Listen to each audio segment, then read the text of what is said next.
Hello दोस्तों, आज हम क्लास 10th का चैप्टर 8 त्रिकोणमिति का परिचय का एग्जाम्पल 2 करने वाले हैं। हमारे पास एग्जाम्पल 2 है, यदि कोण बी और कोण क्यू ऐसे न्यून कोण हो जिससे कि साइन बी बराबर साइन क्यू हो जाए, तो सिद्ध करना है हमें कोण बी बराबर कोण क्यू होता है। तो इसका सॉल्यूशन हम किस प्रकार करेंगे ये आप देखना। इसे हम किस तरह से सॉल्व करते हैं, ये आपका जो चैप्टर है क्लास 10th की क्या त्रिकोणमिति का परिचय में, इसमें सबसे हार्ड क्वेश्चन है शायद। बाकी सब तो कैलकुलेशन वाले हैं जो हर कोई कर सकता है, बस इसमें थोड़ा सोचना पड़ता है। तो इसकी आप अच्छे से प्रैक्टिस करिएगा। तो देखते हैं, मैंने आपको बताया था कि sine B cos B, sine cos tan, ये त्रिकोणमितीय जो अनुपात होते हैं ये समकोण त्रिभुज के से बने होते हैं। तो कोण बी और कोण क्यू भी समकोण त्रिभुज के अंदर होंगे। तो सबसे पहले हम दो समकोण त्रिभुजों की रचना करते हैं। तो हमने दो समकोण त्रिभुज बना लिए, ए बी सी और पी क्यू आर। इसमें कोण क्यू यहाँ पे है, तो मैंने बाकियों को नाम दे दिया पी और आर। कोण बी और ए और सी, इसको नाम दे दिया मैंने ए बी सी और पी क्यू आर, दो त्रिभुज बना लिए। अब अपने को दिया है साइन ए बराबर साइन क्यू, दिया है अपने को साइन बी बराबर साइन क्यू। अब हम जानते हैं कि साइन थीटा क्या होता है, लंब बटे कर्ण होता है। तो त्रिभुज एबीसी से हम देखेंगे तो यहाँ पे लंब कौन सा है भाई, कोण बी के लिए लंब एसी है, कर्ण है इसका ए बी। वैसे ही कोण क्यू के लिए लंब है पी आर,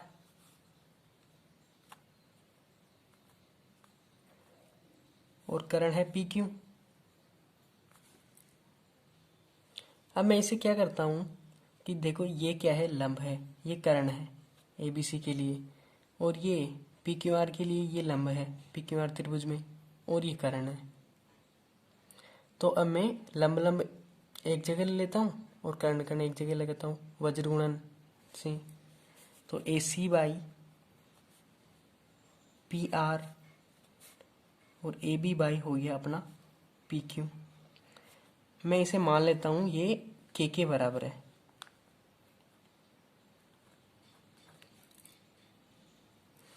ये अपना हो गया समीकरण 1। अब आप देखेंगे तो आपको पता चलेगा कि ये हो गया, ये इसका लंब है, कोण बी के लिए लंब ए सी, कोण क्यू के लिए लंब पी आर। तो ए सी बाई पी आर यानी कि दो त्रिभुजों के लंबों का अनुपात हो गया। और वैसे ही ये इधर है हमारे पास दो त्रिभुजों के कर्णों का अनुपात हो गया। अपना बचा क्या पाइथागोरस प्रमेय के लिए, आधार बचा। तो हम इसका आधार निकाल लेंगे और इसका आधार निकाल लेंगे। तो पाइथागोरस प्रमेय लगाते हैं अब पाइथागोरस प्रमेय से आप देखेंगे, पाइथागोरस प्रमेय क्या होती है अपनी, ये होती है कर्ण का स्क्वायर बराबर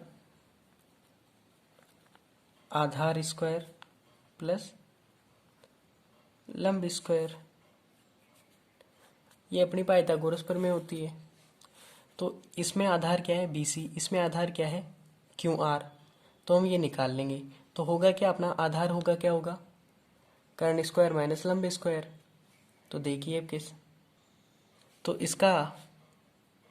इसका कर्ण क्या है ए बी, आधार निकालना है। तो बी सी स्क्वायर बराबर A B square minus A C square हो जाएगा इस फॉर्मूले से, और वैसे ही इसमें हो जाएगा।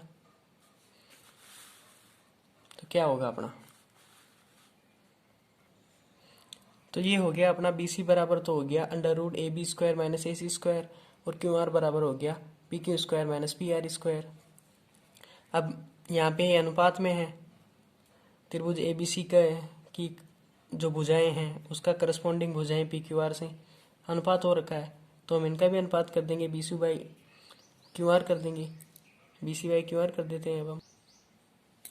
तो B C by Q R करेंगे हम, तो B C by Q R ये अपना आया था under the root AB square minus AC square, और बटे में आया था अपने पास QR क्या आया था, under root PQ square minus PR square, under the root PQ square minus PR square. यही तो आया है अपना, यही तो आया है। अब इन्हें हमने BC बाई QR कर दिया।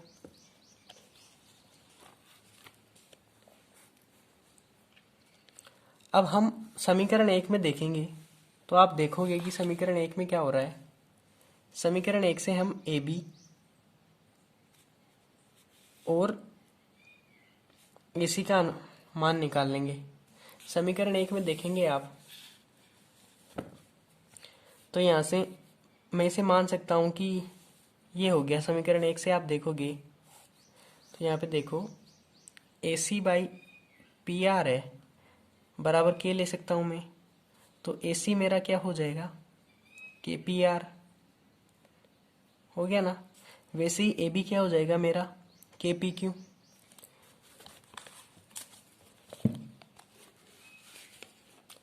तो मेरा AB तो हो गया था के PQ वहाँ से निकालने पर, और AC हो गया था के PR। अब मैं इसमें मान रख देता हूँ, बस करना कुछ नहीं है मेरे को। BC by QR equals to under the root, इसका मान रखा तो ये हो जाएगा K square PQ square minus K square PR square बटे under the root PQ square minus PR square. अब यहाँ से k कॉमन आ रहा है तो k को कॉमन लूँगा तो अंडर रूट के स्क्वायर माइनस बनेगा PQ square minus PR square. तो अंडर रूट के स्क्वायर होगा तो k बाहर आ जाएगा, तो यहाँ से BC बाई QR क्या हुआ,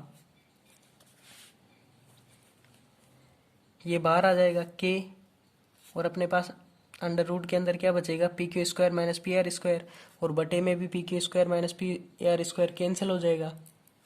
तो अपने पास यहाँ से समीकरण 2 आ गई है। अब आप देखोगे कि BC बाई QR के बराबर आ गया।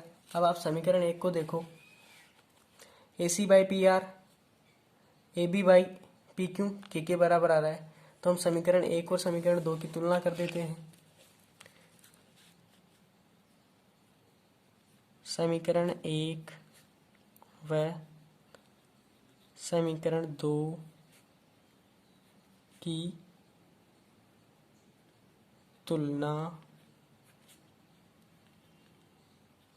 करने पर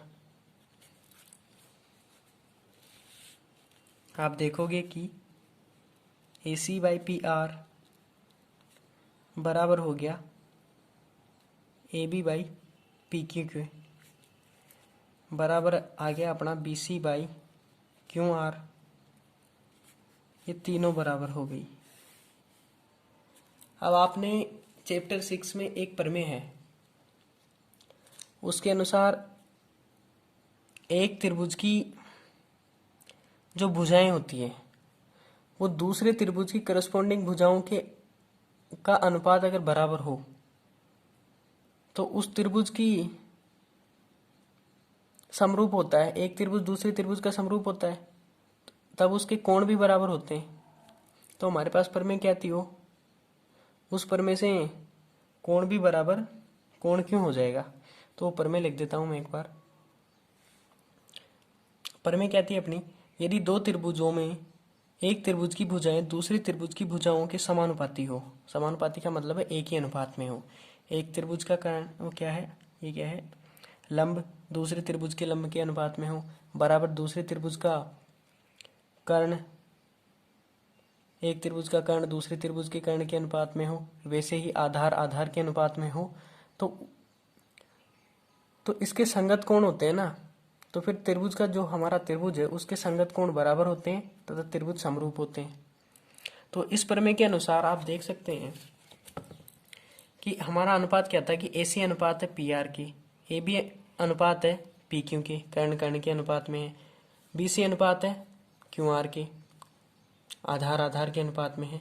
तो उस प्रमेय के अनुसार कोण A बराबर होगा कोण P के, कोण C बराबर होगा कोण R के, और कोण B बराबर होगा कोण Q के। और यही तो हमें सिद्ध करना था। अतः कोण B बराबर होगा कोण Q के। ये अपना प्रूफ हो गया। इति सिद्धम। तो वीडियो को लाइक कर दीजिए और चैनल को सब्सक्राइब कर दीजिए। Thanks for watching.